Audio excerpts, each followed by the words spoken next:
ಕೊಡಗಿನ ದಟ್ಟಕಾಡಿನ ಮಧ್ಯೆ ನಾಪತ್ತೆಯಾದ ಕೇರಳದ ಯುವತಿ ಎಲ್ಲಿ ಹೋದ್ರು?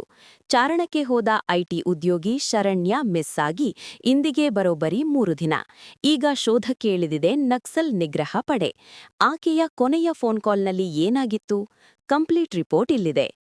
ಕೋಯಿಕೋಡ್ನ 35 ವರ್ಷದ ಶರಣ್ಯ ತಡಿಯಂಡಮೋಳ್ ಬೆಟ್ಟವನ್ನ ಏರೋಕೆ ಅಂತ ಏಪ್ರಿಲ್ 2ರಂದು ಹೊರಟಿದ್ರು.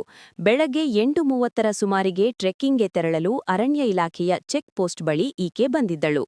ಒಬ್ಬೊಬ್ಬರನ್ನೇ ಟ್ರೆಕ್ಕಿಂಗ್ಗೆ ಬಿಡದ ಕಾರಣ ಬೇರೊಂದು ಗ್ರೂಪ್ ಬಂದ ಬಳಿಕ ಅವರ ಜೊತೆ ಈಕೆಯನ್ನು ಕಳುಹಿಸಲಾಗಿತ್ತು. ಬೆಳಗ್ಗೆ ಟ್ರೆಕ್ಕಿಂಗ್ ಎಂದು ತೆರಳಿದ್ದವರು ಮಧ್ಯಾಹ್ನ 1:30ರ ವೇಳೆಗೆ ಅರಣ್ಯ ಇಲಾಖೆಯ ಚೆಕ್ ಪೋಸ್ಟ್ ಬಳಿ ಹಿಂದಿರುಗಬೇಕಿತ್ತು. ಹೀಗಾಗಿ ಶರಣ್ಯಾಳನ್ನು ಕರೆದೊಯ್ಯಲೆಂದು ಹೋಂಸ್ಟೇ ಮಾಲೀಕ ತಮ್ಮ ಸ್ಕೂಟಿ ಸಮೇತ ಸ್ಥಳಕ್ಕೆ ಬಂದಿದ್ರು. ಆ ಬಳಿಕ ಶರಣ್ಯಾಗೆ ಅವರು ಕರೆ ಮಾಡಿದಾಗ ಮೊದಲು ನಾಟ್ ರೀಚೆಬಲ್ ಬಂದಿದೆ. ಮತ್ತೆರಡು ಬಾರಿ ಪ್ರಯತ್ನಿಸಿದಾಗ ಕರೆ ಸ್ವೀಕರಿಸಿದ ಆಕೆ ತಾನು ದಾರಿ ತಪ್ಪಿದ್ದೇನೆ ಎಂದು ಹೇಳಿದ್ದಾಳೆ. ಅಷ್ಟರಲ್ಲಿ ಫೋನ್ ಕಟ್ಟಾಗಿದೆ. ಅದಾದ ಬಳಿಕ ಫೋನ್ ಮತ್ತೆ ಕನೆಕ್ಟ್ ಆಗಿಲ್ಲ. 3 ದಿನಗಳಿಂದ ಅರಣ್ಯ ಇಲಾಖೆ ಮತ್ತು ಪೊಲೀಸರು ಕಾಡುಮೇಡು ಅಲೆದಿದ್ದಾರೆ. ಆದ್ರೆ ಮಳೆ ಮತ್ತು ದಟ್ಟ ಮಂಜಿನ ಕಾರಣಕ್ಕೆ ಯುವತಿಯ ಸುಳಿವು ಸಿಕ್ತಿಲ್ಲ.